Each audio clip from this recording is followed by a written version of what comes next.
How to delete Bigo Live account permanently. Let's get started. Launch your Bigo Live app. Make sure you have already logged into your account. You will land to the live page. Now at the bottom, you're gonna find different options. Click on the option of Me. At the top right corner, you will find this settings icon. Click on it. Now head towards the option of account management.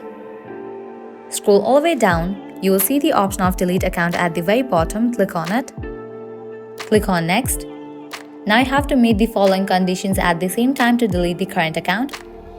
Once you fulfill all the conditions, click on confirm and continue.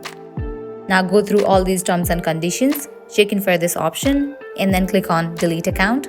Confirm to delete account.